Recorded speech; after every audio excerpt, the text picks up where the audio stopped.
Oh, and I was going to start things out. Is that okay? Are we actually live? I don't know. Then I suppose you can start things out since we may or may not be live. Okay. Oh, wait. Can I Yeah. do something first? Go ahead.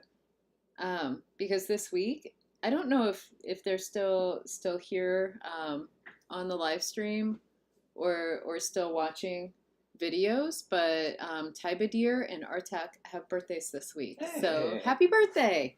Right on. Okay. I just need it. Oh my gosh. Oh, sorry. Okay. He just whooshed me right back. Oh, sorry. I'm tired. My humblest apologies. As they should be. Okay. Okay. So, to start us off, I wanted to mention it's kind of a big deal. Actually, hold on a sec. I want to check on something. It's always good live streaming to say, I have an announcement, but hold on, I'm going to be on my phone for a minute. Yeah, I'm just going to be on my phone for a little minute, Ski. You just gotta deal with it. Anyway. Oh, Pentiment. Mate says that he hasn't had this much fun with a game in a while. Need to look that up. Oh, so sorry that your wife got sick, Logan. But glad you're here. Goodness. Sorry, I'm looking at Pentiment now. Oh, like a video game. An adventure game. I don't think I have any of the platforms. What is this, Windows, Xbox? Who on earth has those things? Get out of here. Gamers who have all the things so they can do them all. Get out of here. Anyway. All right. So, what was the first thing? Ooh, it's a historical murder mystery point and click game about Renaissance art. Oh, that sounds amazing. Okay. Go on. Okay. So, there was a thing that was going to be before the thing that I just said, because I just remembered it. Well, anyway, we did have a nice Valentine's. Did you want to talk about it? I remembered. Go ahead. As David is remembering what he wanted to do. Also, Logan, cool that you got to push David's book. Woohoo! But yeah, David took me to Ospi, which is a lovely restaurant in Venice Beach. But the reason he chose the restaurant is because the head chef and owner is my favorite contestant from last season's Top Chef. And so Jackson Cobb, my favorite chef from last season. And not only is that his restaurant, but he was actually there on Valentine's Day that evening. And we got to meet him and got pictures with him and stuff. So I got to meet my favorite chef testant, and I was so excited. Okay, so that was my news. Hey, Carl. Yeah, so the other thing I was going to mention is that Jesse and I just did an interview for something called the Story Beast podcast, and it is available today. So that was the thing that I forgot about. Oh, yeah, Story Beast. It was a lot of fun to talk to them. And yeah, some of the highlights, it was really funny because the title of the episode, I had completely forgot about the popcorn flinging Roomba thing. And so at first I was really confused, and then I remembered that little golden tidbit from the podcast, and so it was a lot of fun. And so yeah, check it out. All right, so but first, Logan also mentioned it. So if you head over to Reddit or you're on the Conlang list, John Quijada announced his last update to Ithquil, and so Ithquil is now in the final stage. Is going to be with John because he's presented it. He's written up a bunch of PDFs, but it's also now fully on his website ithquil.net, so you can go there and see it. And that, according to him, is going to be it for him and conlanging. He's done forever, so you will not get to hear or see him doing anything conlang related again, unless you go to CopyCon, where John is going to be another one of our speakers. Yay! So, and then we have more to come. Lots of fun stuff. But John, and this is what he looks like.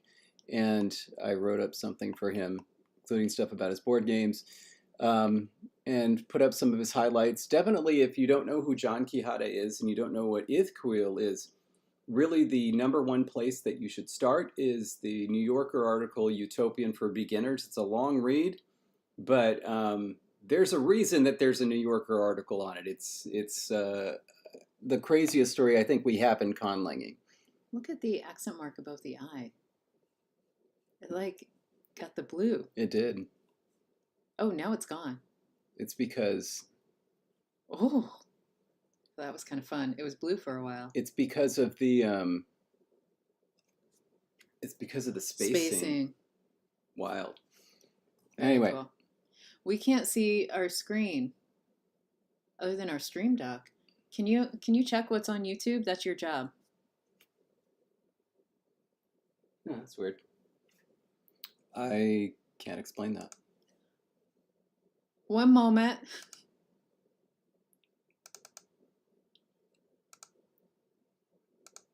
Oh, you can do window capture. Oh, that's nice. So why, like, we didn't even have OBS on the desktop. I don't know, but look at the, that's not. It's like frozen there. Yeah, so this is what I'm going to do. I'm going to jump to window capture, hit OK. Now I'm going to go back. There we go. Oh, it should be fine. Basically, it was frozen. So hopefully, tell me if you see the cursor moving around. Say, oh, it's fine. Look over on your screen. Now it's showing. Yeah, that cursor's flipping around. Here, let's go back up. All right. Oh well, I was scrolling, and David didn't even want to let me scroll. I was doing it. Anyway, there's John, and I think that's a really good photo. Anyway, yeah, it's morning. We just woke up. So get out of here. And there's John's name in the doors font. All right. So that is the latest for that. And so next, we're going to talk about what y'all did for the poll. So, oh my God, anime fan. It's no longer frozen. Glad you let it go. Cold never bothered me anyway. Yeah, it does. Anyway. Okay, so yeah, we were dealing with what to do with, certain combos of onsets with vowels. And so we had three options. Option one was to do a radical leveling, whereby all labializable consonants will labialize before rounded vowels, and then the round vowels will disappear when they're the first member of a diphthong. In other words, we were going to get essentially like a three-way, well, I guess it ends up being like a five-way in the A's.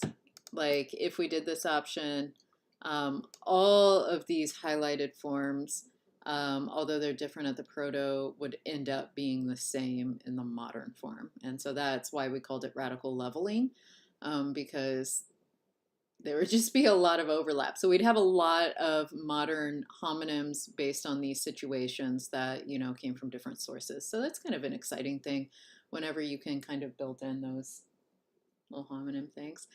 So that was one option. Another option was that the labializable consonants will round before round vowels, as we've already said, but then that would be it.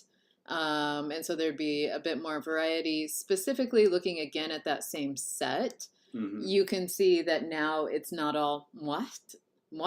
I put the H in the wrong place.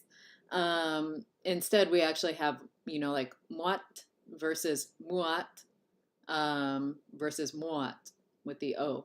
And so like those would be the same. You would see that there's still some leveling because, for instance, this form with the MUAT aspirated H, would end up looking the same as the labialized M, UAT, aspirated H in the protoforms.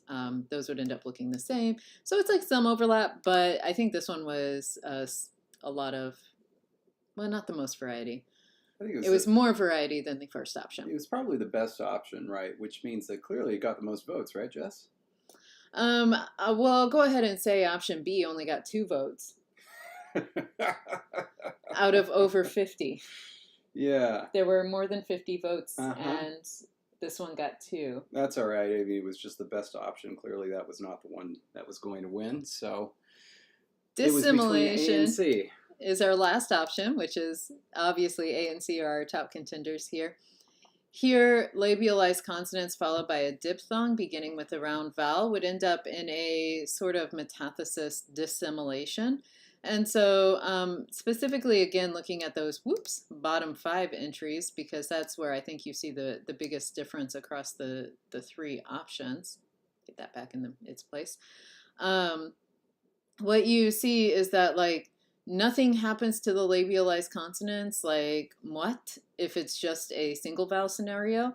But where there is a rounded vowel after it and it's part of a diphthong, you can see that we get this metathesis. So muat becomes muat, 2 syllables. And so muat becomes mowat with 2 syllables. And so you can see that W is coming from the labialized M, and it's metathesizing with the first vowel of the diphthong, creating a 2-syllable word. And that's the only place where we ended up creating 2 syllables out of a single syllable so far. So far, yeah. All right, so those were our top 2 options by far. They were actually pretty close when you consider the number of votes, but there were 5 more votes for one option than the other. And the option that won is dissimilation, which is C, which I thought was a fun idea until I saw David's reaction. And he's not so happy. No, this wasn't a good result, but it is something that we'll be able to kill. So we'll look forward to that. And basically, that's where we start today. How do we kill the results of this awful poll? All right. Anyway, Watto is going on. Well, and I will say, like Slaughter, it's not even... So, like, we do want to massage the dissimilization. Dissimilation. I'm trying to add a Z in there. Dissimilization. You could have just said dissimilation. But I like the eyes. Anyway. But mine was more Disney. But then we're going to get, like, copyrighted or something. Oh, gosh! Oh, yeah, now you're really bringing it. That was Mickey combined with Goofy. Goofy by himself. Right. That was good. Okay, but we do want to play around with some options, including potentially, too bad we can't say potentially anymore. We're not doing cats. Getting a kwa in there. Yeah. Well, first let's be orderly about this. Let's write up the results of this thing. So someone go to the pages document. Yes, but we also need to look at the thing. Someone go back to the poll. Yeah, sorry. Okay, so. And notice that David already knew that the final option was going to win and already put this in. Yeah. Things are going to happen. Anyway, he was ready. Okay, so then there's no labialization. So how to describe this? What do you mean? So is this one sound change or 2? I believe it's really just one sound change because nothing happens to these. Oh, no. Like, well, I'm talking about just this sound change right there. Is that one sound change or two? Oh, where it essentially becomes a consonant in its own right before metathesizing? Is that kind of what you're saying? Yeah, kind of like has to. It's like a weird metathesis. I mean, it feels natural a lot, like, so we have muat versus muat, which is like A kind of stronger, like like, muat. Yeah, yeah. what, what. I don't really know how to write this up or justify it, so I'm just going to write what's happening. However, we do need to. Oh, Miles has a suggestion. No, that's not. No, okay. That's how to kill it. Oh, that's how to kill it. Okay, gotcha. No. So yeah, don't look at anything that they're saying yet. They won't be helpful to you. Me, only me. Focus on me. So, thank you. My glasses are going to touch yours. My glasses are going to touch As long as it's not your nose. All right. So now I've got the flavor of the bird here. So indeed, go to the sound changes. Go to rule number 6. Flavor of the bird. Whoop! Too far. Sorry about that. Oh, goodness. See, this is why I need my little thumbnails. Whoop, whoop, whoop. Up. And Yes. here. All right. So let's take a look at these sound changes.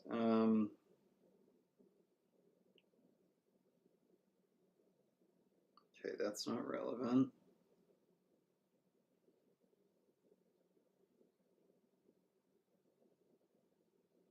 And a consonant cluster, that's not relevant. Consonant cluster simplification may be relevant.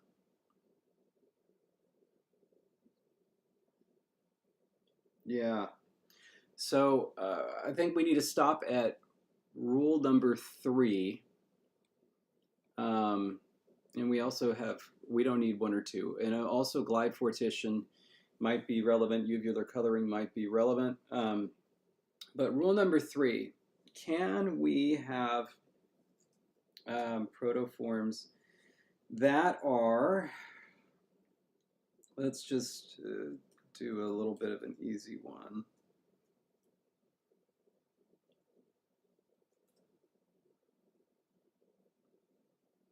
It doesn't really matter if they're the same. Can that be a protoform? Wait, I don't believe it can be. I think the R cannot be labialized in the protoforms. It cannot. Yeah, sure can't. All right, well, yeah. But otherwise, we didn't say anything where it's like we weren't going to allow 2 vowels after a consonant cluster, right? we have not put any restrictions, and in fact, the only one that we explicitly talked about was the allowance of a coda after a diphthong, and we had decided to allow it. All right, well, here's where ordering becomes important, because we have 2 options here, assuming this is our protoform, right? Whatever rule this is going to be, it could be the case where it's like, okay, call this rule 3, and then rule 3. We go that way. That stays like that, and then that happens.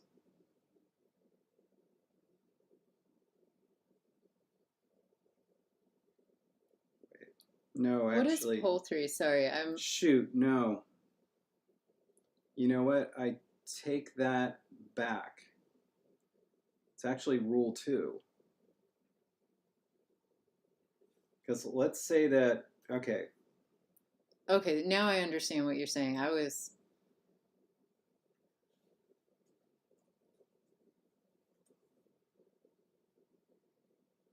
All right, so this if pole 3 comes there, then that happens. Mm-hmm. Now let's try a different order, and I'm really sorry. Let's see, so that because I want to have them all on the screen. They'll fit. Let's do this. Rule 2. Because we only need Rule 3. Rule 3.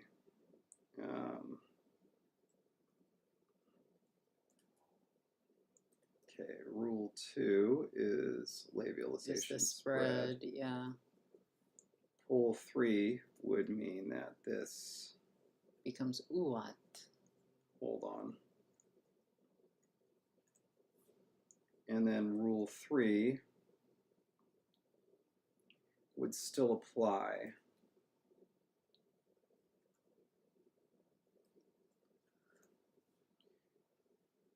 Which is a little, and now let's do rule 2, rule 3, pole 3. Okay.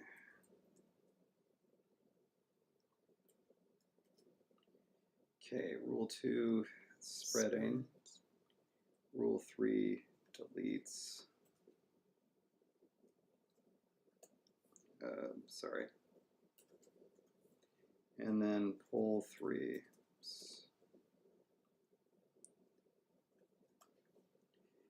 So you can see we have 3 completely different results depending on where we insert this rule. And this is before we even get to uvular coloring. Because this would uvular coloring would apply to whatever this output is. But I want to bring back this for a second, because I do want to. I do want to say that, like, there are still, in the modern forms, the labialized consonants before a rounded vowel, but only for monophthongs, according to, this. Yes. And so because of that, it's like my problem with, say, that as a final form is not that there's the labialized before the rounded vowel, it's that we specifically are trying to write this rule to avoid that situation. Yeah. And so because of that, I feel more comfortable with these 2 forms. This one less so, just because it looks messy. Yeah, I mean because it's like, what?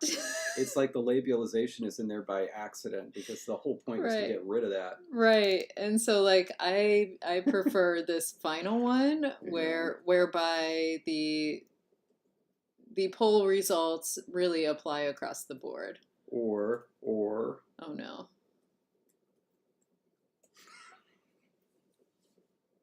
No. I put my little dog foot down on that one, and I say no. Just absolutely not. Okay, so then let's now delete these and go back, and because this doesn't decide it, this says, all right, well this determines the ordering of the third pole. Yes. With respect to rule 2 and 3, but now we have to look at rules 4, 5, and 6. So 4 is just about pharyngealization, doesn't apply. 5 is the glide fortition. Now, this is where we might expand how this works, or since this really doesn't apply to anything, it could be last. So like we could push glide fortition last and change it then. What were you hunting about? Well, I suddenly was like, what if it was intervocalic or the end of a syllable? I mean, yeah, I could do that. Huvat. Just think about how nice that sounds. Huvat. Mm-hmm. Huvat. We got a nice little Well, yeah, but there was discussion about this applying more generally. To all W's? Yeah, I mean, maybe, but also like labialization. So, instead of, mwat, it'd be mvat, mvat. I like the kvat, but the mvat, that's hard for me. Vat. Well, that something else could apply to that. And then we need to get rid of the M and just make it vat. Mm-hmm. Vat. Oh my God, we could get rid of W altogether. And I like W. I have nothing against W, but it's just nice. Yeah, it really would kill. We do still have the R, though. I do want to say that we have the R, not the trill or flap. Mm-hmm. And so we would still get it just wouldn't be wah, wah, wah, wah. We also still have ow. We still have that diphthong. Yeah, we still have ow, and we still have ooh. And if we killed some W early, Jake is pointing out we could get more W later, which is absolutely true. We do still have that oo vowel, which could become wa in certain situations after this change, thereby bringing back a W that was changed to a v across the board. Yeah. Oh my. Oh my.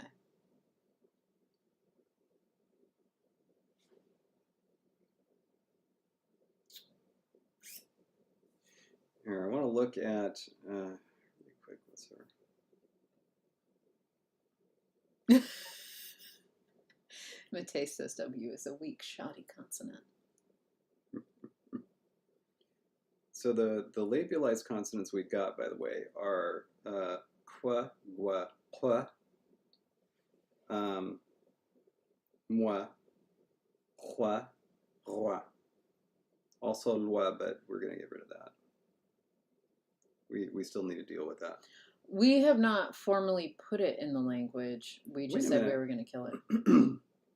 Both of these are in the proto? Yeah. Seriously? Instead of an F and V, yeah. How long have we had that? Since the start. Really? Yeah. Oh. Okay. Since the day we set our consonant chart.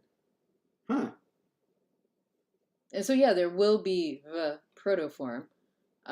This would just put it in more positions than it would otherwise appear. Wow. Oh.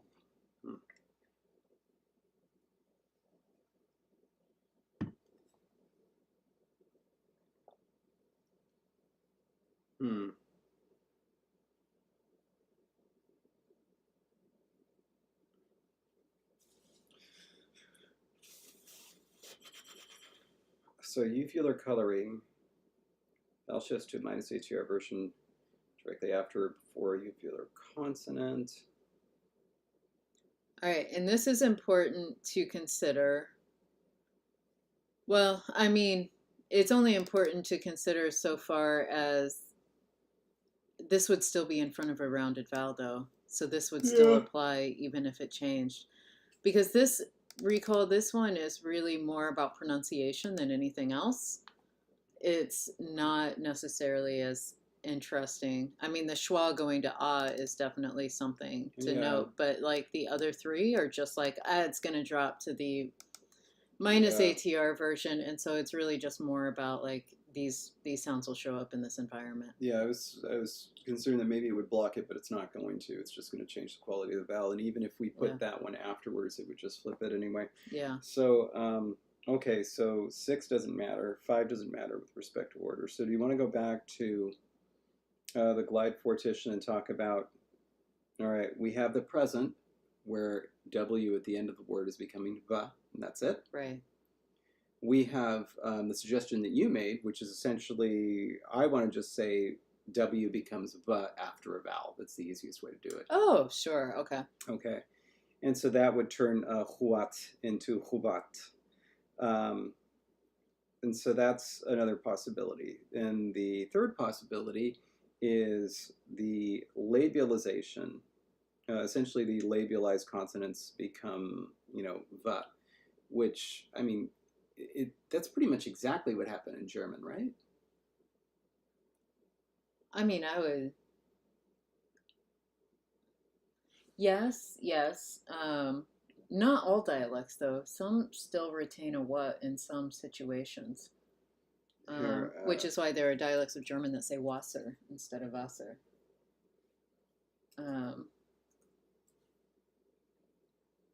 Okay, hold on. We're going to look at High German consonant shift.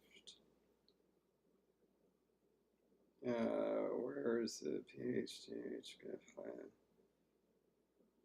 Where is it?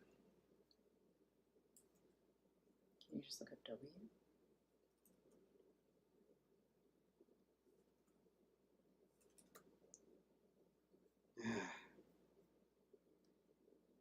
Can somebody else tell me what happened? What happened to the qua from Proto-Indo-European into German?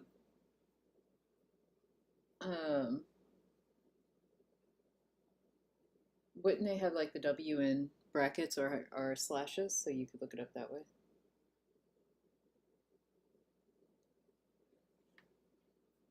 I feel like I want to go to. I should just go to Index Diachronica. Oh, that may be better.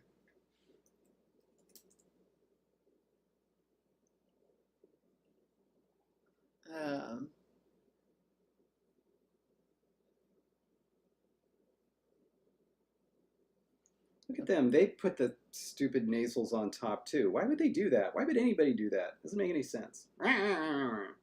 David has no strong opinions on anything whatsoever. Here we go. KW. All right. Is it really KW though? Yes. And not just W in general, because something like zwei was not a qua. Hold on a sec. I mean, that may end up being what it is. I just thought it was its own consonant. Romanian, Proto-Siberian, Proto-Hurrian, Latin, French, Portuguese, Latin, Hittite, Greek. Mate says hua to hua or hua, the HW of Old English, like what. And then that just became V. So qua to hua from Grimm's merged with wa before wa to va. All right. Happened. Okay, so it was that qua became hua and wa became merged, then wa to va. That's what happened. All right. Okay. Ooh, thank you, Mateus, Jonathan, and Tincture, and Kyle. Thank you. All right. So then, basically, though, like we're still in the same place. Gosh, that's such a lovely cat. I have to show everybody. This is just one of the loveliest cats I've ever seen. You see that? Moving it around just to make sure. Ooh. Which means they can't see it because you're just moving it. No, I'm sure they all saw it. Look at that. Look at that little ruff and the. Oh, I know. I love her drawings. The artist is The Latest Kate. You can find her on Twitter, Instagram. I don't know about Tumblr. No, but amazing art. But I do wonder now. So Jess, essentially, this is about the sound that you like. So what do you think?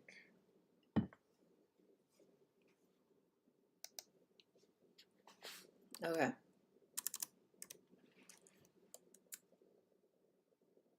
Oh, we're on this one. Okay.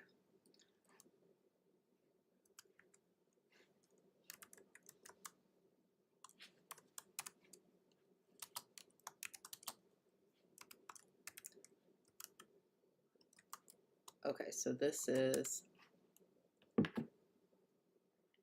if we did it after a vowel, and then of course something like would just be hoop, no matter what. Like that second option is happening no matter what. Yep. And then, but something like wom, just stays wom. Yep. Or it could become vom. Yeah. Wom, vom, Now, boom. there's also a scenario where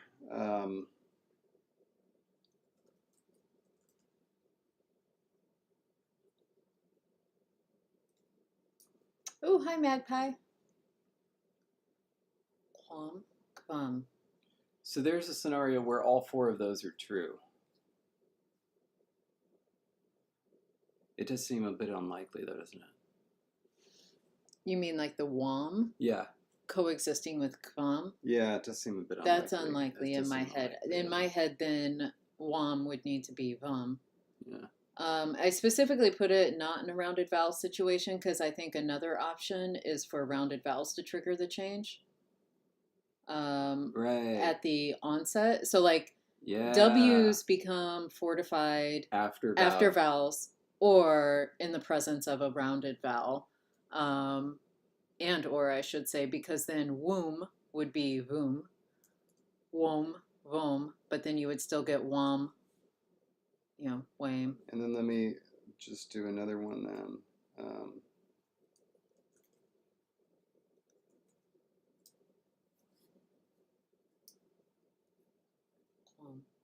Boom. Oh my god. That felt exciting. Okay, because then let's just go ahead and add this pair then, and I'll change that in just a second. Ooh, boom, boom, boom. I want you in my room.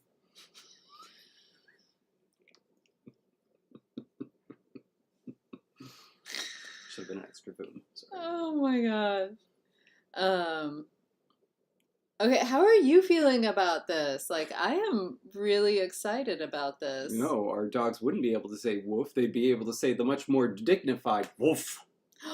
Woof. Wow.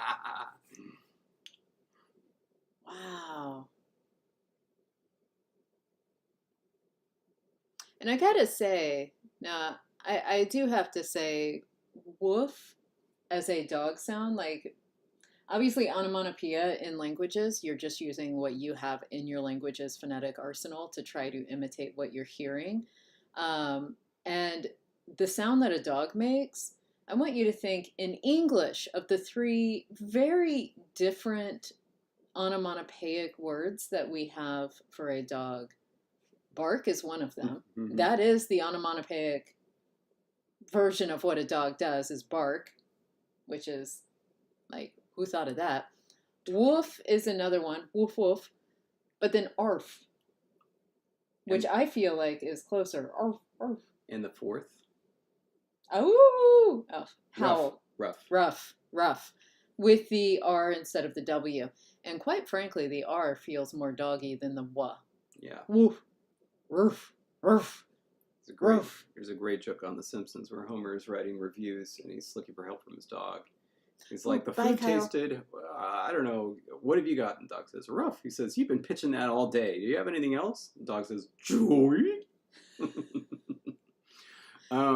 Anyway, so let's all acknowledge that Vololo Progesnacht has coined the term dognified. It has. And now... Glide fortition is also dognification. Mm-hmm. And I think that is what we are going to have to call it. And then C goes to minus vocalic after B. There we go. Wait, no, that's not the end of the story. No, it's not. After vowels. That's not the end of the story. Okay, that's the beginning of the story. Yes. Okay. So now what we know is that in order for this to work, our poll result has to come after Rule 3 and before Rule 5. It doesn't matter where it is with respect to Rule 4, so I'm just going to go ahead and put it after Rule 4. And so this is going to be called metathesis.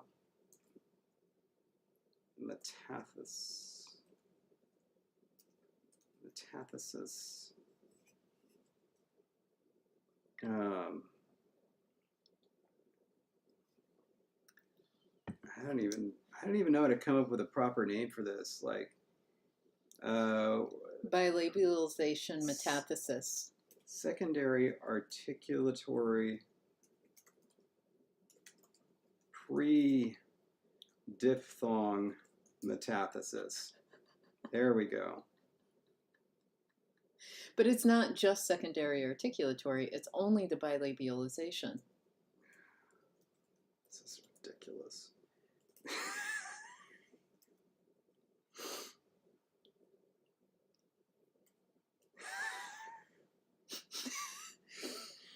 Goodness. Good. That is the rule. That's the rule. And I have to put some alphas in here. Unbelievable. Are alphas superscript or subscript? I can't remember. They're subscript, aren't they? Oh, darn it. They're only subscript. Here, I'm just going to put there. I'm going to do that. Do you put the I after that or after the round? Sorry, say that again. Sorry. The little identity mark, do you put it after the round or after the V? I feel like it would make more sense to go after the round. Yeah. Just because then it's clear that it's the round vowel that gets repeated. Mm-hmm. And that it's not somehow like the whole cluster is round. All right. I don't know. So then here we go. And I do want to say that for people who are like sad that so many W's are disappearing, first and foremost, remember that not all W's are disappearing. And so according to what I am most excited about, the schwa, the the a would still maintain the was in front of them. So woof is still an option instead of woof, but woof.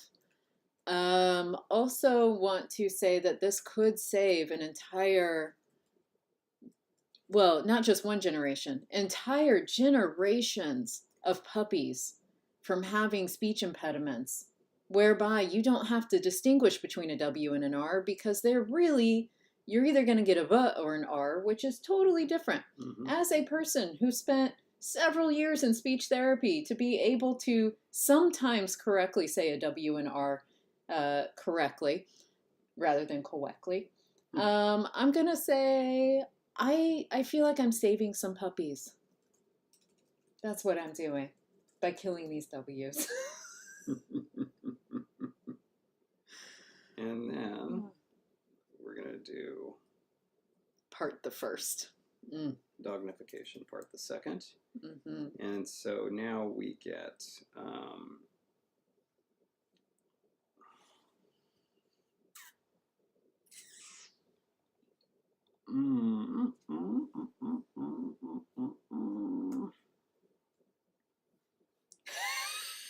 Miles just referred to me as Sarah McLachlan, saving puppies.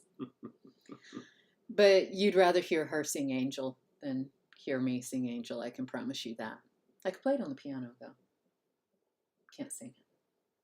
You gotta at least try. Sing it? Yeah. No. Hold on. No. How does, what are the lyrics are? I don't remember it. How does it go? Well, I can just say them, in the arms of an angel. Did you say in the barns of a range? Yeah, I did. Hole? I did. What's a range hole? Use your imagination. I don't even know what to do about this. I just want to say, little puppies everywhere, happy. They're becoming dognified.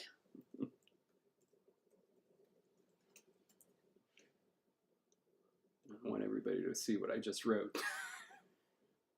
Oh, on top. Okay. I thought you meant the bottom part. I was like, that says the same thing, David. You haven't fixed it. Okay. So whether it's a little W or a big W. Wait, though. It can't be... It needs to have the comma, right? Why? It's before a round vowel, not after it. Because after it would be up here. Yeah. It would already be a after it. I was like, but then it would still be a W after. But never mind. Don't confuse your dognification. Dognification part first takes care of that. All right. Okay. All right. Now we've got our uvular coloring, so we can delete that. So Davide... Wait. Yes, we are taking care of that, but the W would still become a V because of the first part of that rule, Hmm. which is right now number 6, but will be number 7 once we add in. Or did you already add that in? No, you already added that in. Yeah. Yeah. Rule 5. Okay. Yeah, see? Okay. And so this takes care of it before any round vowel, whereby it is a monophthong and not a diphthong. Because right now, I think what you may be asking is why we would need this as a separate rule. But remember that this only takes place if it's a diphthong and a diphthong that starts with a rounded vowel. If it's a monophthong, to go back to our results, like, whoop, how about I highlight the right one? Like moot, it still stays moot at that stage. It will change to moot, which we need to deal with next. But same with like moot. It doesn't do the metathesis. It's only with the diphthong that it does that metathesis. Okay. But yes, now we need to take care of the fact that I don't like the M in front of the V. I do like the K in front of the V, which I believe then gives some honoring to Jake's KP without actually having the KP. But it's like so similar because you do get the velar and the bilabial action happening, but in a different way. Yeah. So you are down here. Let me scroll down so people can see what you're saying. I'm trying to. Right, our night petrichord, that is absolutely right, which is something we need to deal with where home, right, like David's putting up all these options here, is going to be home, and so we need to decide. It is partial. Got to get my double articulation on. I thought you were doing like a take on Barkshall, I am partial to that. That is so true, Jake. Okay, is that it? Are those all our labialized consonants? Well, here, hold on. We still haven't done anything with this. We need to just delete it. That could be like pretty early, and in fact, I think before this happens. But we like wanted to say something about it, like to make. We wanted it in there for some reason. To kill it. Yeah, but we wanted it to be like, we wanted it to have some sort of distinction between that and L so that it could show up later on. Well, as a distinction? Yeah. So,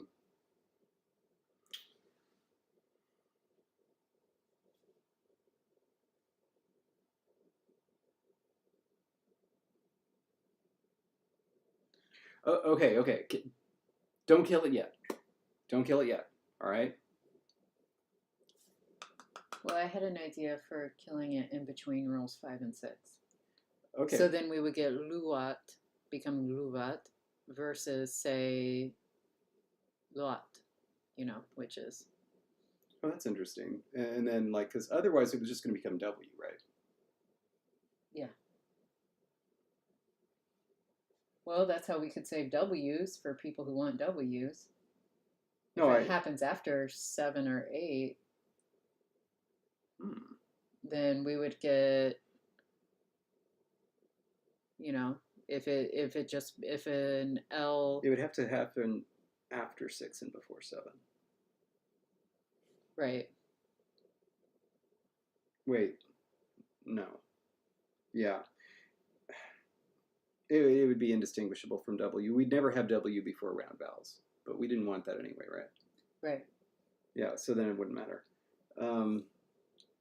So yeah, if we did it after 5, that is correct. We could have that L. But we also haven't talked anywhere about what's going to happen when these things occur as the last consonant. So that's a place where it's like you could have a word that ends in L and then a word that ends in LU because it originally goes back to LW. Right, right. Yeah. Okay. So we do want it.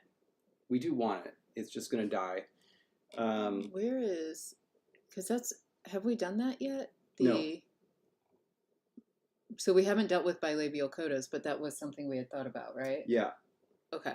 But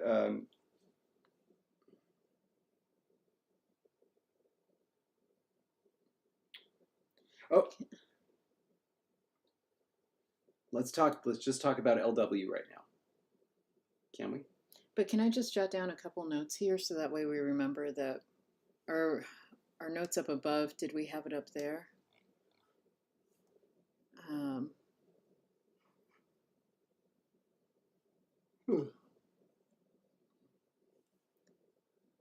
Okay, we've decided this. And we're deciding it, so I'm going to do that. Decide on the fate of bilabialized consonants as codas. Maybe second syllable with vowel. Yeah, but we were talking about this for everything that had a suprasegmental. Okay. But that way we would have to do something different. I thought we liked these at the end. We might have. We can talk about it. Okay. But I really want to finish this first. You keep talking. I'm just typing these notes because I really don't want to forget. But we didn't. I don't want to forget the stuff we're doing right now. Nah. Well, you can keep talking. Secondary, not secondary. You know what? All right.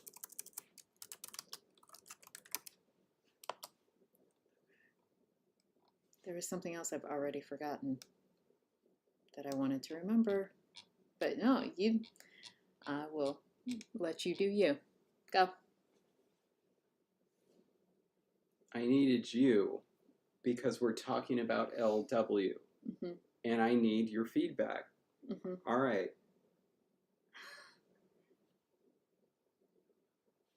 You gotta give me something to give me feedback on. If we're going to have LW become W in onset position, all right, and then what needs to happen is that if it comes after 5 and 4, 6, we will get the change that you talked about. Mm-hmm. So in other words, luvat. If it happens before 6, then LW is going to become V intervocalically. Mm-hmm. If we do it after 6, there will be intervocalic W sometimes, and it will be from LW, and that's the only place that it will ever occur. Okay.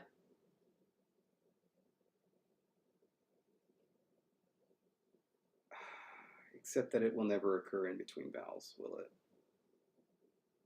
It would have no reason to. Compounds. Oh, compounds are a whole other kettle of fish. Never mind, it doesn't matter.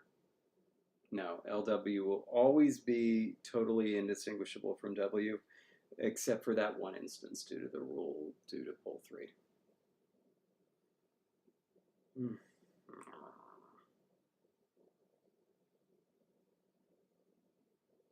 It also means that when we do deal with codas, it's going to happen before this. But yeah, never mind. I thought it was going to be something exciting. I thought we were going to save W. I thought we were doing something that you wanted, but alas, it will not be. What do you mean that I wanted? I thought you wanted the W's. I was fine with killing them. I was telling all the people who are upset that we were killing the W's. All right. Okay. But I am curious, though, because I'm trying to understand. Okay.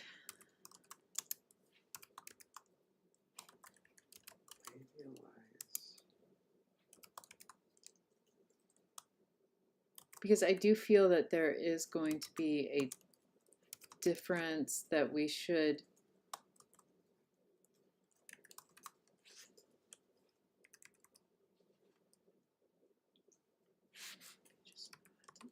and I'm not adding the aspiration to the T every time, so just ignore that if you're following along at home to what I'm doing.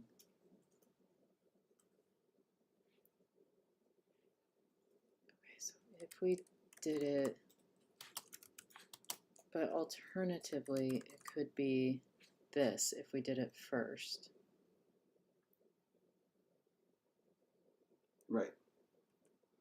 Okay. So by preserving the consonant, we're essentially saving that. It should be a very, very bizarre little quirk that's kind of cool. Okay. And here we could either get this, or if this happens first, we would end up with woot, which would become woot anyway. So we would either, oops, I don't know why I did that with the vowel. Woo! Okay, and then here we're going to get what, pretty much no matter what, right? Mm-hmm. Which means it'll be the same as just what.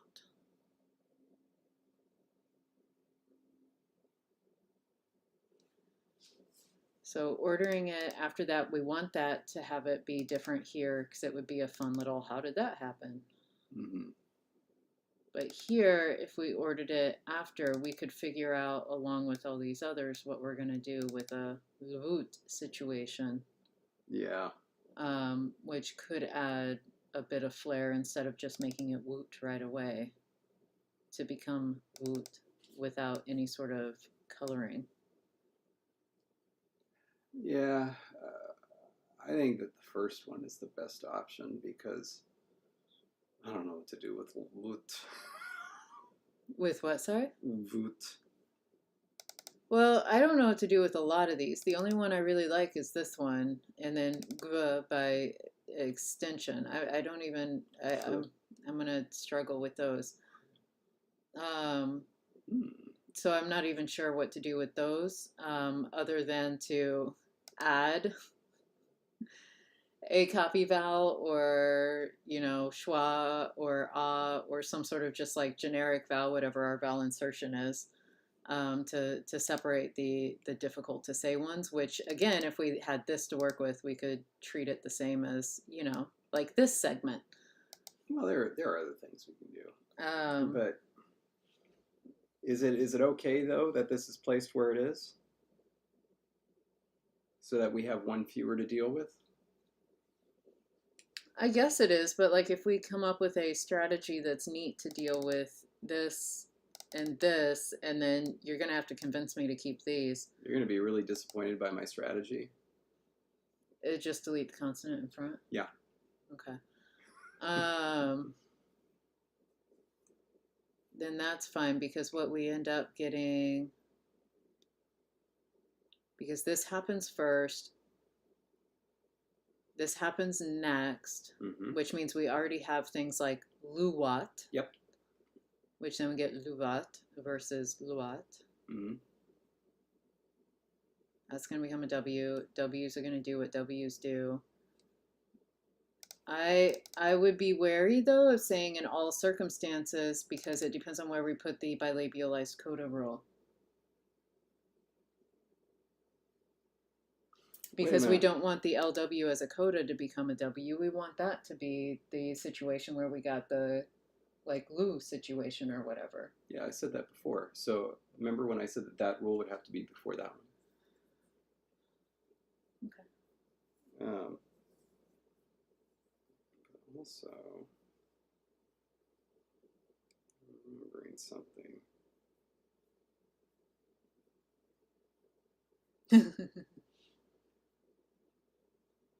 Oh, sorry, Alk. I should have done this. Oh, you're right. There was that hole at the very end. Yeah. We did decide on that. We just didn't write it up. Yeah. Did we actually write it down anywhere, though? That would have been really smart of us. Go back up here. Oh, here it is. Okay. Oh, you found it. There it is. Oh, and we had to remember the uvular coloring. Okay. Yeah. So this was, yeah, that was the option that won. All right. I'm just going to delete that then. Yeah, you're right. Okay. That was silly of me. I just was terrified I was going to forget. Okay. So then it's back non-high vowels that bring it down. Mm-hmm. Okay. All right. And we're definitely putting it before 6. I think that this should go with the other consonant cluster simplification stuff. So, like, I think it should be the new Rule 5. Okay. Before we do the metathesis. Yeah, and I also think that we should delete that. Probably. Okay, and so this is going to become coda simplification, and we'll see if we have to do coda simplification too.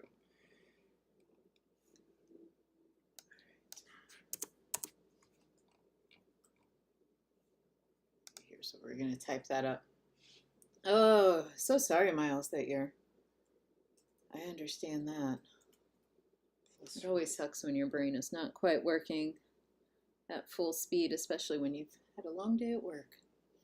Plus round, plus back, alpha high. Oh, man, Jonathan, that really stinks. Those PCR tests, they need to come back much faster than 2 days and a few hours. They're still waiting for their results from like 2 days ago on a PCR test. Huh. And that really stinks. The last person I know who took one, the results took a bit longer too. Do you think they've slowed down like staffing places or something, or because they're running so many other tests for like RSV, flu, et cetera, et cetera, et cetera, that they're like just doing more tests in general, therefore slowing everything down, maybe? Yeah. Okay. Be with the French. Okay. Oh, I get that, Mateus. I think finally, like in the last week, my sleep has gotten better, but for like the 3 weeks before that, it was really not so good. Oh, peer reviewing some Lean class papers. That sounds fun. Okay, there we go. Okay, now I'm paying attention to what you're typing. I was trying to catch up with chat there. Word final labialized consonants lose their labialization. Mm-hmm. With the labialization, what do you call that? Vocalizing into either oo or o, depending on the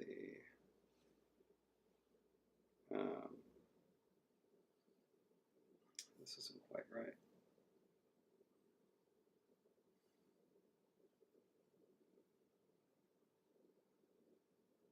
Depending on the previous vowel? Depending on the quality of the previous vowel. Essentially, if the previous vowel is or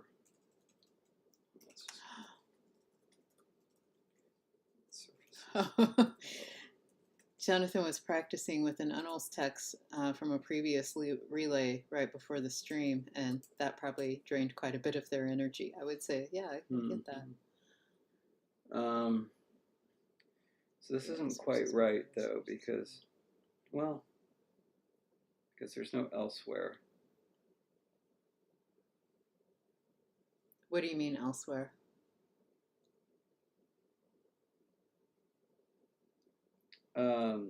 So this rule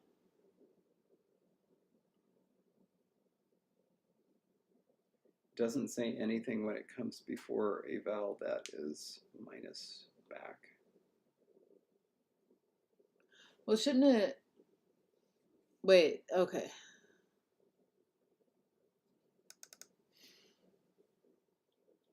Wait, it doesn't.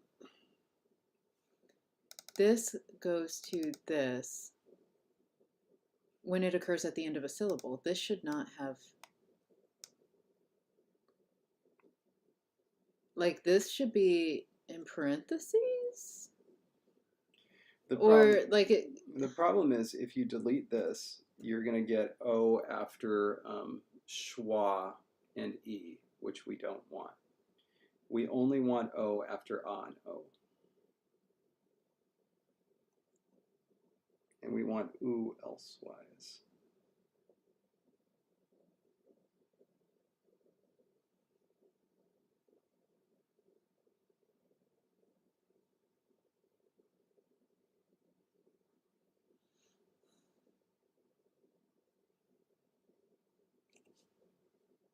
I don't know how to do that without writing a separate thing. I don't either. Man. Because everything that's running through my head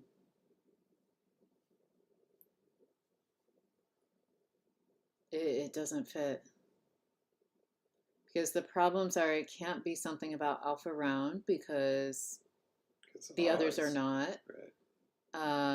Because A is not round and then A and are not round, and they split into different vowels, so that doesn't have anything to do with it. It's not about height because we have a mid vowel going to O and the other mid vowels going to U.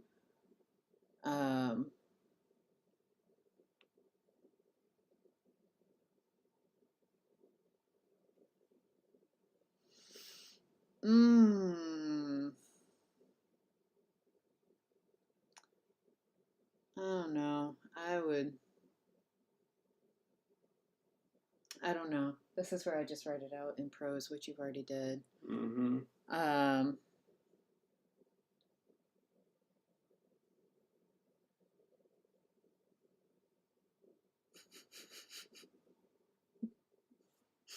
Here we go.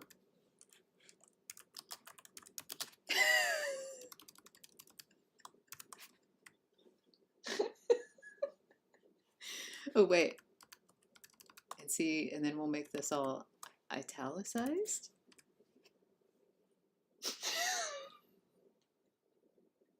Because otherwise the height is not going to change. The height's always going to be U. Unless it's also plus back, in which case now we care about it being alpha high. It does kind of seem like it should be two different rules, but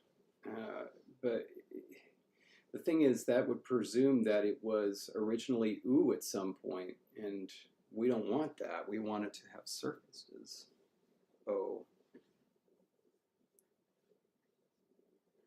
I like my fix. I'm sticking with it.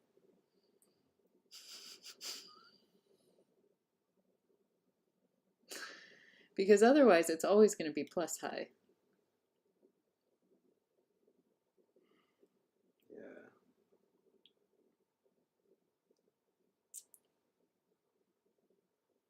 Oh, Jake points out that A and O are both retracted. No. But now, yeah, okay. I don't know. It's not pretty, but No. we at least have something down. Yeah, we got something down. Okay. I need to pick me up. Go. Let's celebrate. Yeah. Let's celebrate David needing a pick-me-up. You're down to your last two. Do you just want to eat both of them today? No. You need a super pick-me-up. No. I don't deserve it. I've been bad. I've been bad all stream. I deserve it. It is a coping mechanism. Mm. Do you want to put that back over there? Thank you. Okay. Yeah. I know. Cheers. Cheers. Mine sounded happier. David does not sound super thrilled. Once again, I am just struggling opening this. Scissors to the rescue. Copico. When you have to resort to scissors. Mm. Or italicize if and only if rules.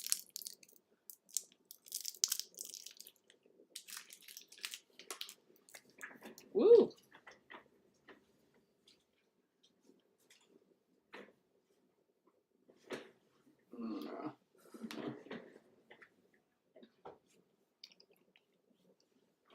Okay. All right. Now let's deal with these grumpkins. So we already know we're not getting that. Scroll down. Whoop. There we go. All right. So now it does all.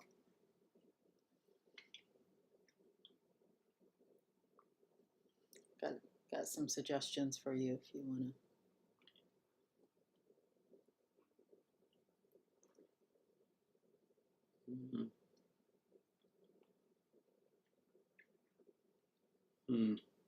Okay, so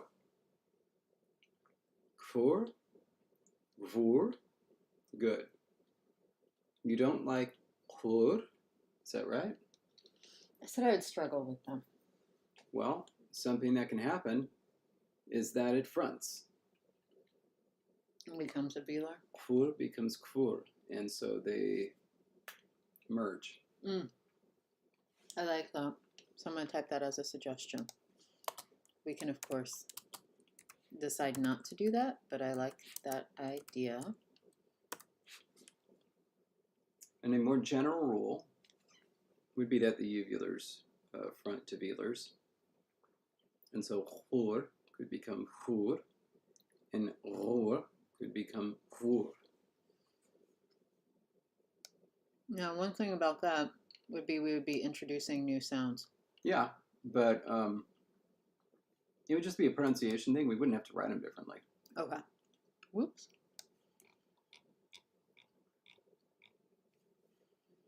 And so if we did that, potentially we would get these pronunciations.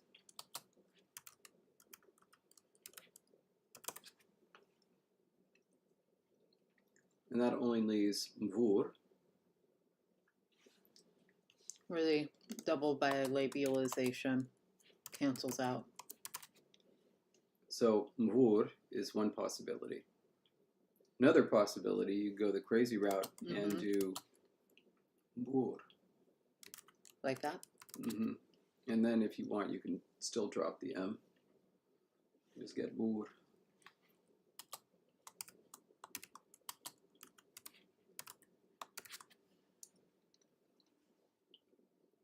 Okay. So, you think we can deal with them separately? You want to pull the trigger on the uvular to velar shift? Kind of wish I weren't eating a Kopiko right now so I could play with pronunciations. But I'm a little worried about like spitting the whole candy out. Kur, kur, kur, Kur. kur. Kur. I'm adding a slight trill and tap where there should not be one. Kur. Kur. Yeah, no, I like that. I like changing it to velar. Hor. Hor. And like it makes sense because bilabial, so it's kind of pulling your tongue up a little bit. I mean, well, the bilabial has nothing to do with your tongue, but hor. That one's hard anyway. Hor. Hor. Alk is raising a good question, because if we were going to do that, then we should make a note about it. But this is ultimately Jesse's language. Do you want to get rid of the uvulars entirely at some point? Because if so, we could do it here. If not, we just stick with this very minimal change.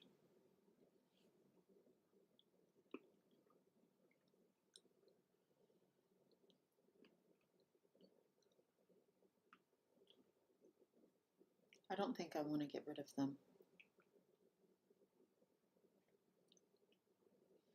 Because on the whole, and I still feel this way, based on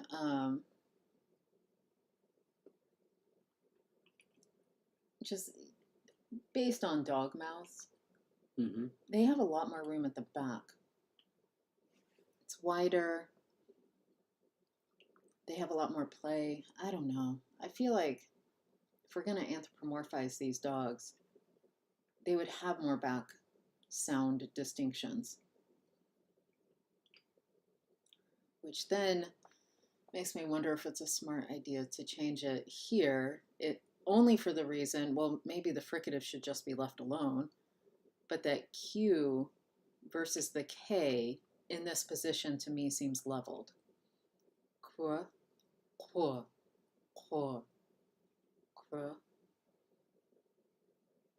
kr, kr. Like I can't really do it well. Kr, kr, where it like really. Cool. Yeah, it says cool. And so it's really that I'm choosing one of the two to be the one it conflates to. And I'm choosing the K because there's no voiced uvular counterpart, is there? No, there isn't. For the stops. Mm-hmm.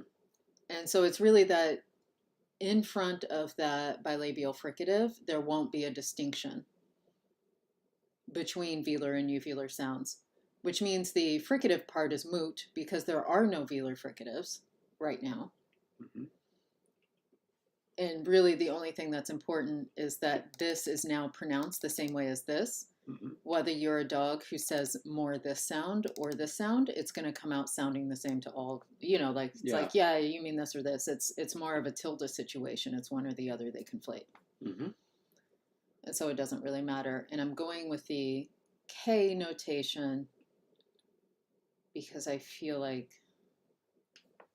it kind of fits with the fact that we have more velar stops than uvular stops in this particular situation. Yeah. That works for me. All right. I'm going to write this up and also adjust the IPA table. And then we can talk about M. And this is going to have to be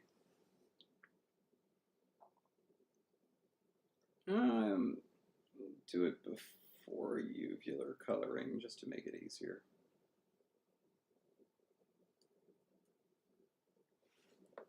Okay.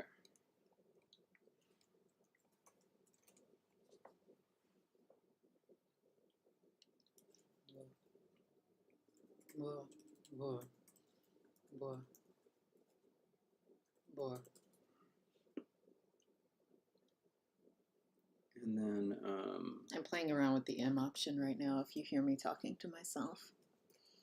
While you're typing that, I just want to refresh my mind on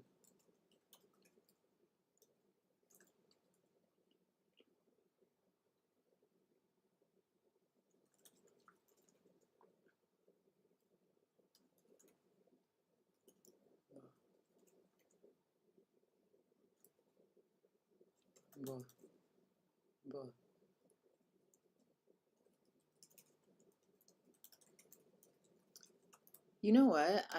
I feel like this one could be a little poll right here. Okay. Whether we end up going with boor or boor or boor. I guess we could have that third option because I don't mind the stop so much. We delete this. Yeah, because we only had that to remember to type that because we voted without making it real. Okay.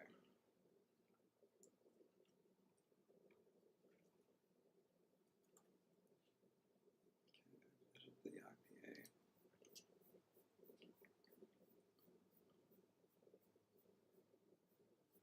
I think that's a good idea. So,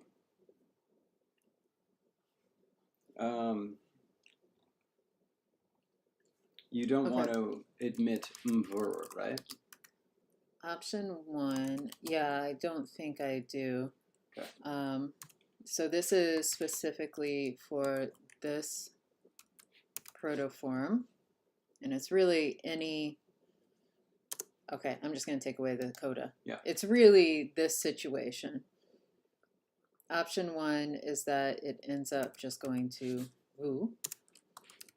Option 2, bu. Option 3, bu. And let's talk through this before we make it a poll. Mm-hmm. For me, I don't like the nasal before the fricative. Bu, bu, because it feels like it gets lost or it becomes a separate syllable. Bu, bu, bu, if we have the stop there, bo, bo, bo, bo, like it just, I feel it more, bo, but it could also be lost, bo, bo, bo. Mind you, this is the only combination where this would be possible. We don't have any other, I realize I'm wearing the wrong glasses. We don't have any other nasals. And we wouldn't have any, even if we get nasal assimilation in certain places, it would not be in this one. And so this is literally the only combination we are talking about. Does that make sense? Yeah. Okay. There we go. All right. Bibleridian, come and decide. And then we'll have a bit of a show of an actual poll just to And I'm going to delete these, let okay? those following along feel like they participated. Yeah. I'm going to delete those because we've decided. Ooh, we had a quick vote right away.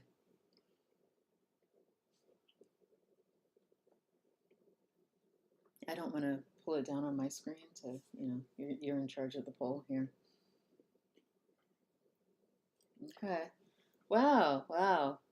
I see there is a Crap. Oh, if you remember, we apparently don't need the at all. I know. I just I wanted to be. Be sure. Okay. Yeah. Bib is here. It is decided. Okay, but what? We need to have our own like secret text exchange so we could be texting on the side and all this, so that way we know what's up in the bib world.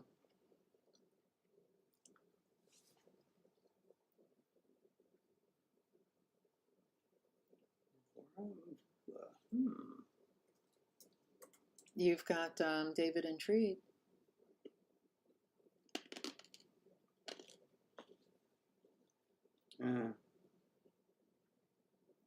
I'm less interested now, but very different birth name.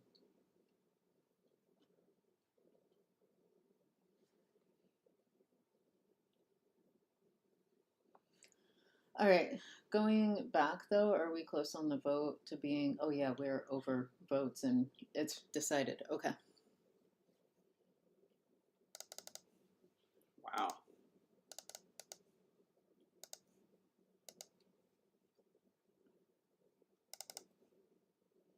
So we're doing that. All right.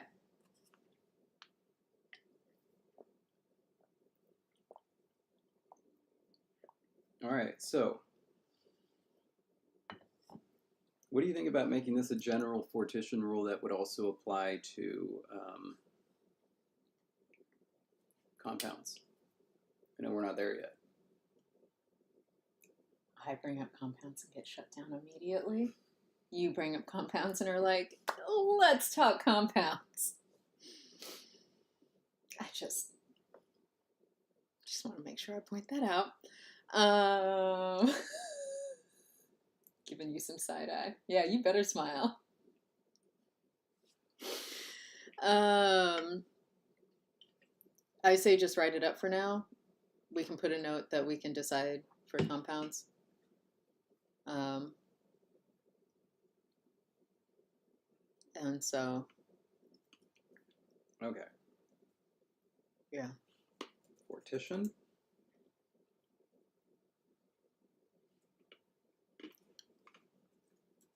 Let's continue it. No, wait. We just need to save my discontinuant. After. There we go. Essentially. There we go. Because we've already done the change up above, whereby all labialized consonants in front of a rounded vowel become this consonant cluster. Now that v is losing the continuance e after him. Okay. So Webleridian becomes Uvular, which becomes boom. Boom. Boom. Boom. Nice. All right. Very good.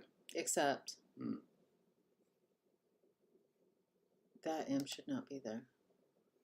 Oh yeah, that was. You added that as potentially what you want to do for a fortition for.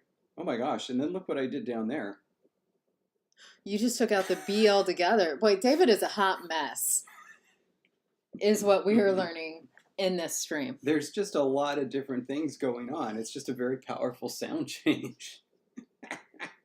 It's because Bib is powerful. All right.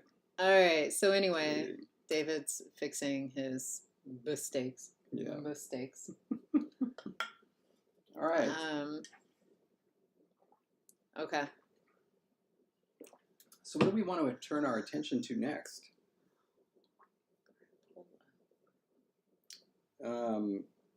So I think that you're right that we are keeping all of the we were keeping the emphatics at the end. I felt that they were good because, and just to remind, it's only three sounds: B, T, and D.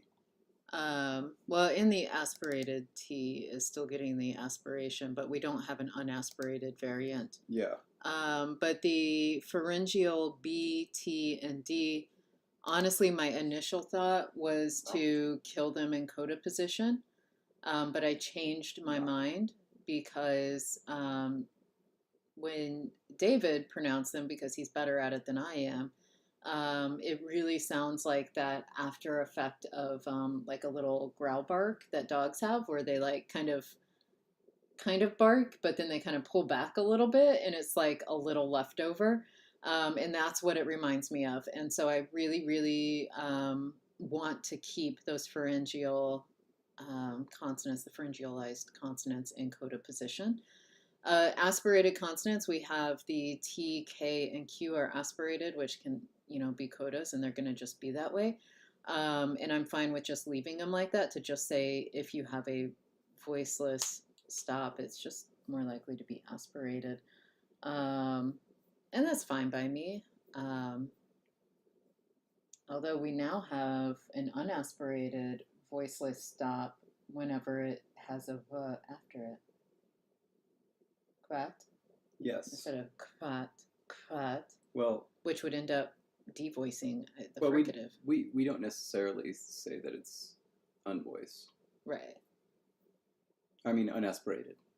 We could say that it's still aspirated. It is in German. Quellen. Still aspirated? Yeah. I don't really feel it is. German speakers, back me up. Because it's quellen, not quellen. Quellen. And of course it's quellen, not quälen. You know what? I can anything I want to Anyway. Yes, vowels are going to be incredibly important. One thing we have not yet decided. Wait, did we decide if pharyngealization was going to have any effects on vowels? We decided the uvular were, so we need to think about that, I guess. We've decided this. We've decided that.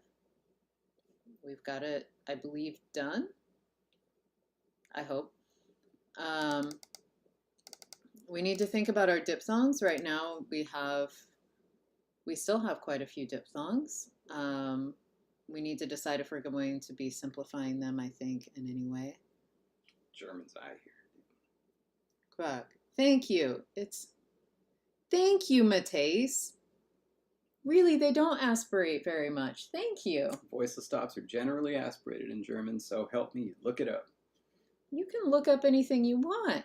I've lived there. Matthäus has lived there. And we're telling you what we've observed.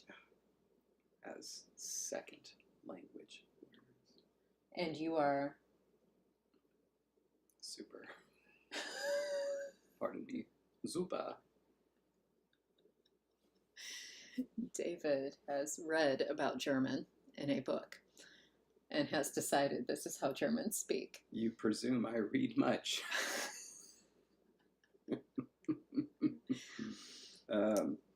But there was something that... Oh, wait. I wanted to see. Thank you, Kvela. Really? Not Kvela? You know what? Ooh, Wikipedia. Except when preceded by a sibilant. Many southern dialects do not aspirate PT and K, and I was in the South. Some northern ones do, but only in stressed positions. This is going to become a new copy pasta. Copy pasta. Nice. F, C, ch never aspirated, right? And neither are any of the consonants in the or aforementioned. Okay, yeah. Amelie is bringing up my Spanish childhood pronunciations. That's right. They were precious. Rancha. They were precious. Okay, so... All right. I wanted to look up just... Do we have somewhere on here like all the diphthongs that we have? No. I feel like we should. Oh, wait, here. Right there. Okay, here we go. Let's so scroll down a little bit. All right.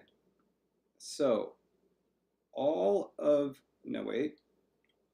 these, right? Something happens to them. Yeah? Say that again. All of them, something happens to them. What do you mean by that? Sorry? You know, I don't know. Because something only happens to them when a bilabialized consonant precedes them, they get split up. Yeah, and so now we have to deal with this uncomfortable question. What happens to those? It becomes muwut, which becomes muvut. Mowot becomes movot. Never mind. All done. Okay, so that's good. All right. So then are we going to have...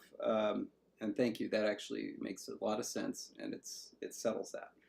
But now let's just throw, I don't know, just that in there. Are we going to have these become long vowels?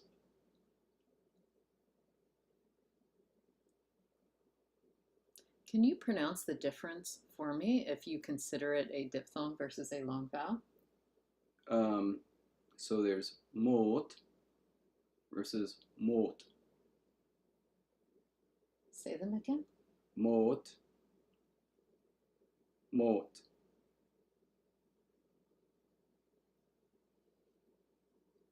Does it matter? I guess it's really a question of length.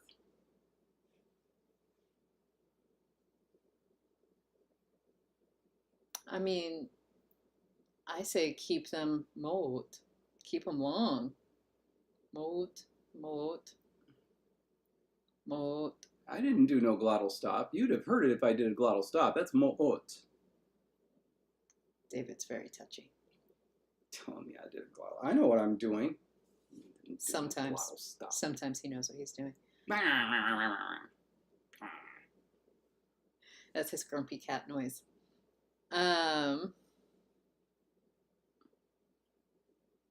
I don't see right now a reason to distinguish the O, A, U from all the other diphthongs unless we're going to do something differently with them. Oh, ah as well. If we distinguish them and say they're now long vowels, we could do some different things, including they could end up just becoming a, o, u, where the other diphthongs don't get simplified or leveled. Regardless, I wouldn't want that. If we did do something like that, I say we wouldn't want to do that until after the rules we just did, because movot versus, I guess no matter what, something would happen to that because it would be a labialized consonant.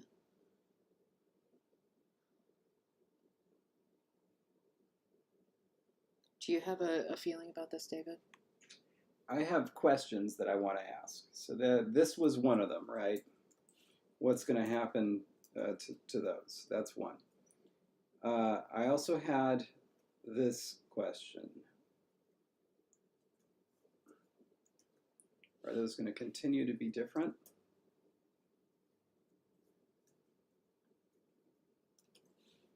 I guess those should also have like that. And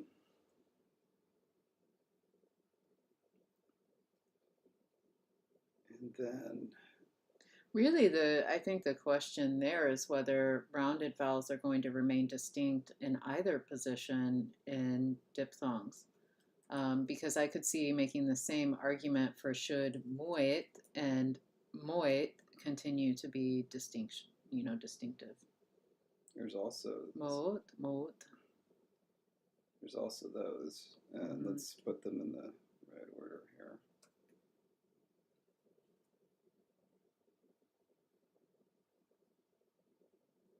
And then here it'd be moat and moat. And see, those are obviously the biggest differences.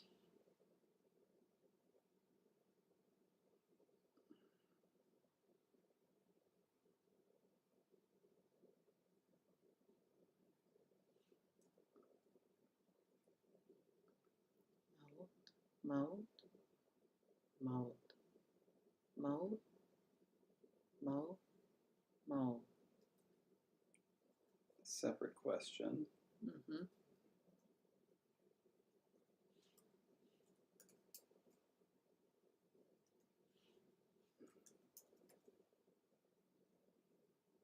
Is if anything is going to happen to these. I'll throw this one down here, but really it's like this is the type of thing that could potentially become or something like that.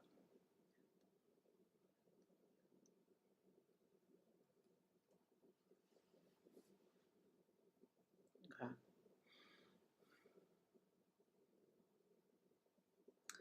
Right, but I mean,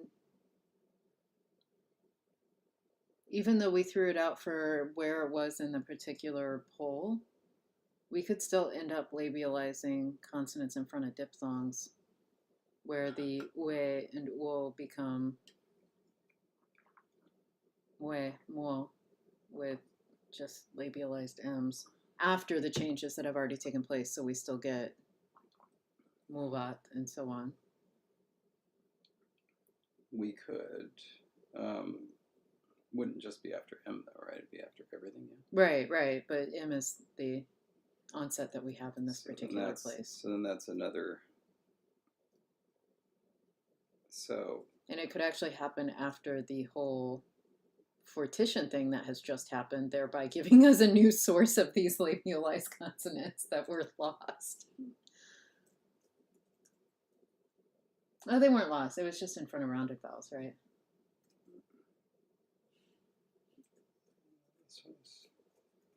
I don't know. No, that one doesn't make any sense. But this one does.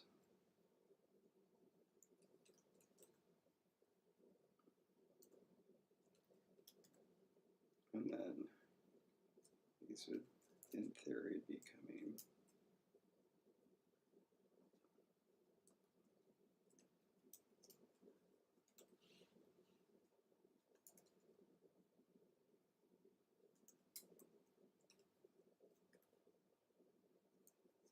Miet, or sorry, miot, yeah. Miot and mot.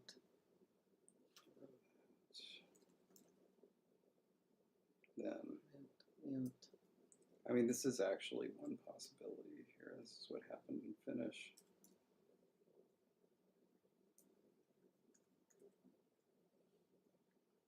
So yeah, lots of options here. I actually feel like this is something we could really explore more in terms of options, and this could be the patron poll. Okay. Or maybe not, because maybe we like something and we want it to happen, so we should just make it happen and make the patron poll something else. No, we can make it the patron poll, and if the patron poll is only one option, that's fine. Option 1 is this, and option 2 is whatever David decides. Option 3 is whatever Jesse decides. Yeah. There we go. Okay. Yeah. And then option 4 could be a joint David and Jesse decision. Look at that. 4-option poll. Honestly, okay, see, what I'm thinking the poll is actually going to take shape-wise. I still want to go through and, like, essentially type out a lot of different options in, like, tables. Mm-hmm. I like, yeah, a special poll that only Bib could vote. Oh, thank you, Jake. I like what we're coming up with here. I really like that. Okay. Honestly, what I think the poll would be more about is what we do with these and when we do it in relationship to the other sound changes. So it's less about, are we going to do these kinds of things? And more about, when is it going to happen? So which sound changes are going to affect the ones where it's, the mat versus moat and so on, if that makes sense. So it's essentially like, where are these going to take place? Because we're going to get different modern forms. Yeah. Depending on where we do that. Some of them won't be so different, but some of them will, because, for instance, just going back down to our sound changes. Where did we do our... That was the... Okay, here we go. For instance, our dognification, part the second. If that happens... Try to click back up. Oh, did you see that? Mm-hmm. Well done. Thank you. If that happens before this process happens, we would end up having a distinction between mot and muot. We would bring back the muot form, but it would be the old diphthong. Yeah. And so we would have that distinction. If it happens before, we would end up having more forms coming out as mot, because this would go to muot, which would end up going to mot. And so, like, we would have that distinction, that potential distinction. So I am less interested in saying, do you want this to happen? And more interested in saying, when should it happen? If that makes good sense to you, if you agree. Yeah, I feel like it's going to make more sense when we sit down with tables like we did for Wokatishi. Yeah. So I can see it more, and then I'll be able to write it up for the poll. Yeah. And everybody will get to see it, so that'll be good. All right. Good. Because I think it's especially important to make some of these decisions. I also think we need to just play around with what's going to happen when the entire syllable is the diphthong, because at no point have we said that you have to have a consonant before or after. Mm-hmm. And so, like, what's going to happen to o, when there's no consonant to labialize? What's going to happen when we have a consonant in front of it that doesn't have a labialized counterpart? Are we going to give it one? Like, if a B is there, and right now we don't have a labialized B, what's going to happen? And so those are some things, too, that we need to make decisions about. Right now, this looks really good with the M. But then, my thoughts are now going toward, well, what's going to happen?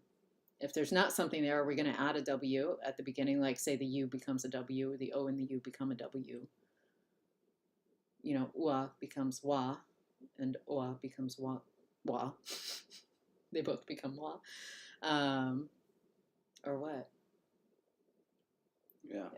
All right. Oh my God, we could end up with a new consonant cluster. Like, what if it didn't become labialized but became a new consonant cluster? What? And then boat. And like all those ones that don't have labialized versions, it's now got a W there. Mm-hmm. We would then need a rule after that, of course, to say W cannot occur after an L. And so if that's the case, it drops. That's right. And so, yeah, we've got a lot of options to write through. Yeah, that's why these things need to be tamed. Oh, look at how many of these we have. That's too many. Yeah, we're going to tame them. All right. But I like that because we have so many, we have a lot of different ways to tame them. And even if we go with one strategy that levels, when the leveling happens, is going to be kind of an exciting difference, I think, because there are so many different ones. Yeah. And so that makes me happy. All right. Cool. Okay, so we're done for the day, right? Yeah. Well, we've got 15 minutes left, but I think that we're good there. Is there something else we can talk about and work on that doesn't touch this? That doesn't touch that. Okay, so we've got that's what's going on here. So we have not talked about pharyngealization yet, which I think we should discuss.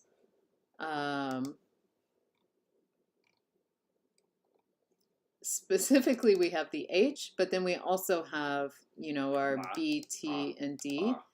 And then the R can also be pharyngealized. Because it's in that cluster. Yeah.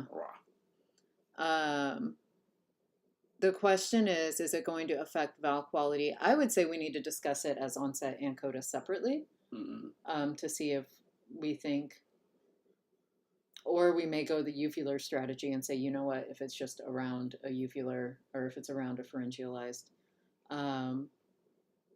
Here, I'm gonna. I think that's going to be really important. I'm gonna do it right below the vowels. Okay.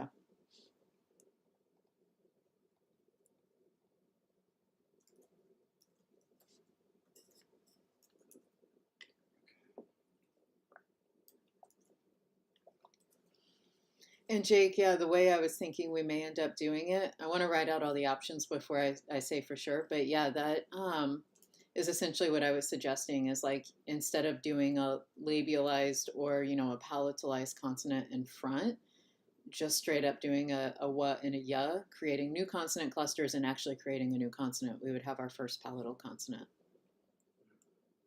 So e, u, o.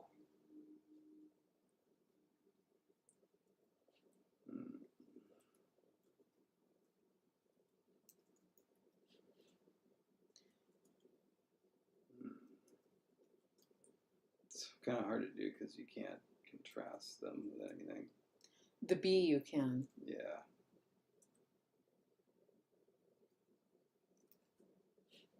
Well, the B and the D too, but really we just need to hear the difference. Eb. Oh man, this isn't working, is it? Eb. Thank you. Ub, ob. Versus eb, ub, ob. I actually don't hear a difference in the vowel. I mean, it kind of pharyngealizes the vowel in preparation. Yeah. But like that's sort of like saying how, yeah, English has nasal vowels, but only in front of a nasal consonant. Yeah. And so it's an uninteresting thing to say because it's like, so you add some nasalization to the vowel when you know a nasal is following it. Yeah. But it doesn't mean any different whether you keep it oral or nasal. And I feel like the same thing is happening here. Okay, so now let's flip it around. Ha, he, ha, hu, ho. And then we have ba, be, ba, boo, bo, ma, be, ba, boo, bo. Same thing, they become pharyngeal. Like, is that... Oh, should I... Hang on a second. Hang on a second. Should I do focus on here? Oh, darn it. That's a really important call. Go take it in the other room while I talk to them. Well, here, I'll just text. Okay.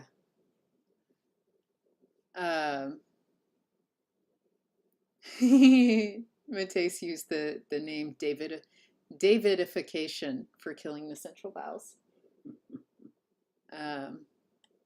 Oh, you're right, Jake. We do need to get a j. J.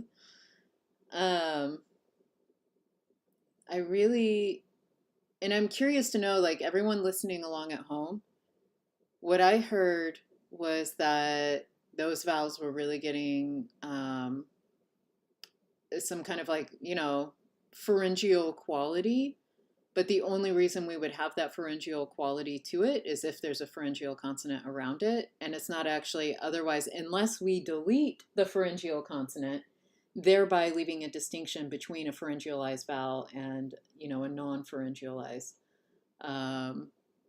That would be the only reason. But for right now, it doesn't seem that the actual vowel itself is changing. Like it's still the same mid-front, mid-central kind of quality. It's just got a pharyngeal articulation. All right, Jake says that they feel like the schwa was maybe going somewhere. And so when...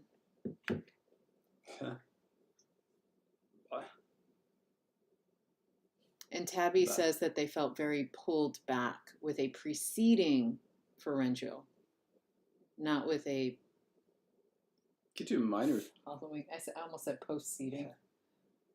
We could do a minor thing with the schwa becoming ah. So, ha, ha, ba, ba. Becoming just ba. Yeah, essentially. Ha, ha. Would it make sense? Think this through. Mm-hmm. Because right now we have no diphthongs with a schwa allowed. If there was a mediary stage where it actually created a diphthong, schwa to a, after a pharyngeal, and then the schwa dropped out and it just became ha. I guess. Because it sounded like it was almost becoming a diphthong when you were like stressing it. Jonathan thought they heard more difference with the ah than the others, but it could just be ba. So I wasn't really doing my doggy vowel. Ba, ba, ba, ba, ba, ba.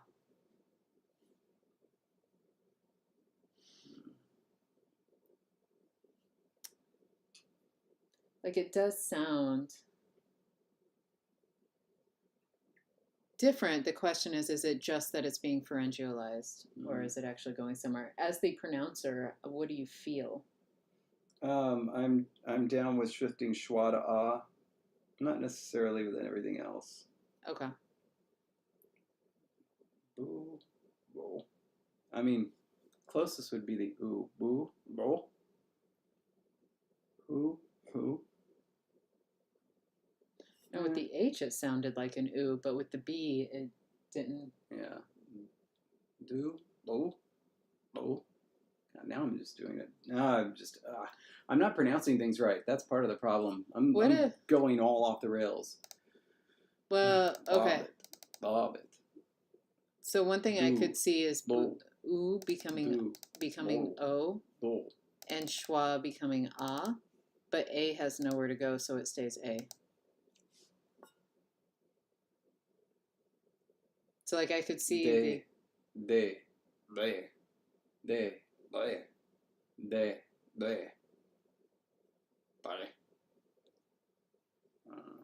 What are you laughing at? Try my hardest.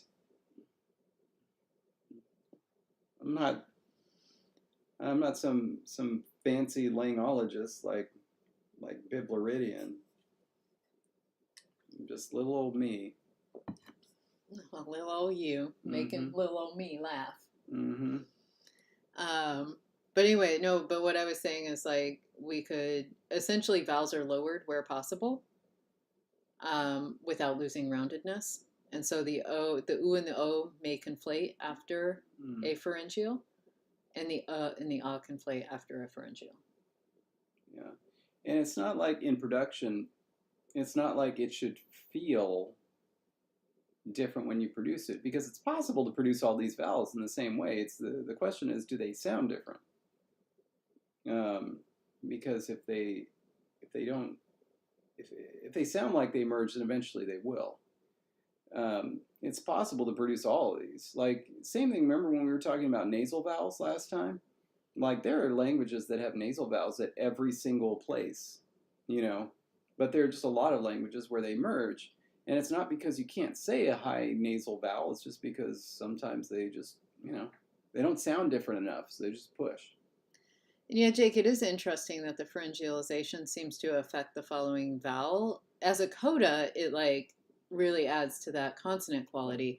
As an onset, you're right that it really does carry over, because what we're hearing is we're hearing the closure of the B, and then the pharyngealization part of it is in the release. But when you're releasing an onset, you're going into a vowel sound.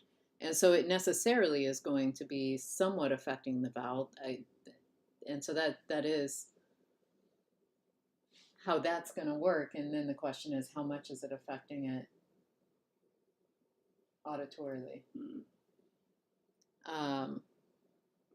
Like something simple to do where essentially like we'd say ah is unaffected, but like,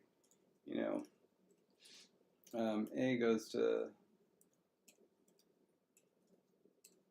wow, that, and then schwa goes to that, and E goes to O, and O goes to, like, that type of thing. That type of thing is done.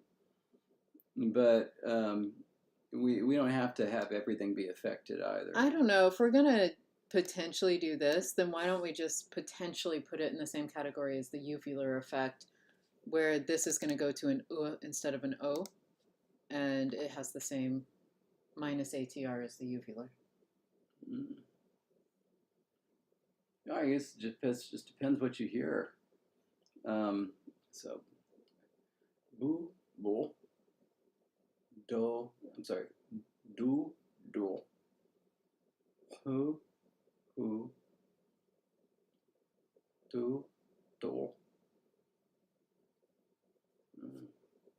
Do it with a D, or an O, sorry, D-O. Do, do. Okay. Ho, bo, ho, ho. What's the last one? H. What's the last one? Ra. I guess we do have the ra. All right. Ro, ro. Sorry, ro, ro.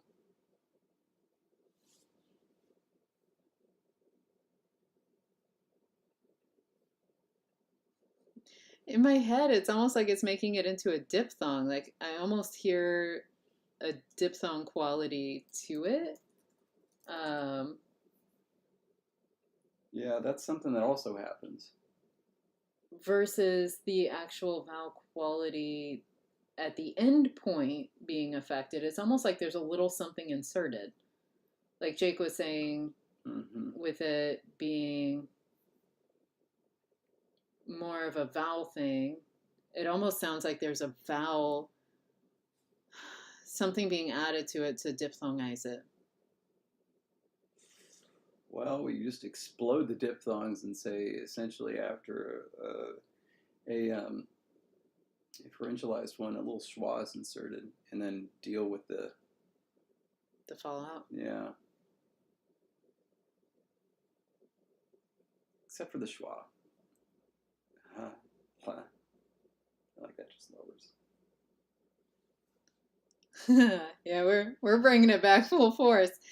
We went from, hey, let's simplify these diphthongs to let's add all the rest of the diphthongs that we've excluded. Not all the rest, because it would be schwa first, not schwa second, and we still don't have any schwa seconds. And we would not lengthen the schwa, we would just turn that to an ah. I say let's make that a rule and figure out where to order it maybe next time, because we don't have enough time right now to, I think, fully think through the decision. So what I would like to do is type in a rough draft of rule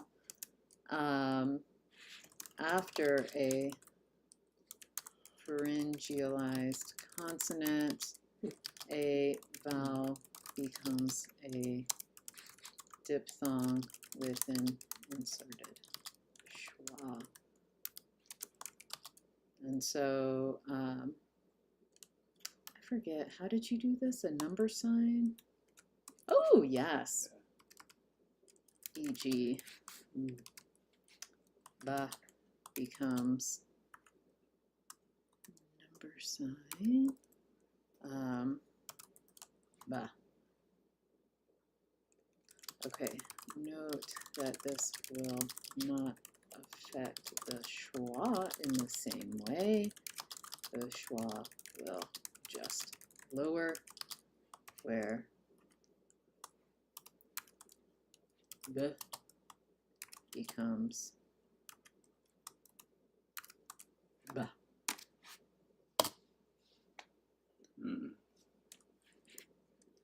And then we need Apostrophe J. to figure out ordering and other things in relationship to what is happening with all the other diphthongs. So far, we feel the coda pharyngeals will not affect vowels. Yeah. There we go. And that way we have this written down, but it's not formal. We don't know what we're doing. I think a big part of anything that moves forward from here is going to depend on the ordering of what we're doing with the diphthongs. So I'm happy to just leave this as we're going to do this at some point. We just need to figure out where and what's happening. All right. Cool. Yep. Woo! So, thank you all for being here. Thank you for another wonderful stream, and we look forward to seeing you next week. That's right. Remain in grammar, all of you. Stay grammar. You're in charge of ending it. I know. You're just waiting Yep. as we shake hands. Uh-huh. Woo! Stay grammar.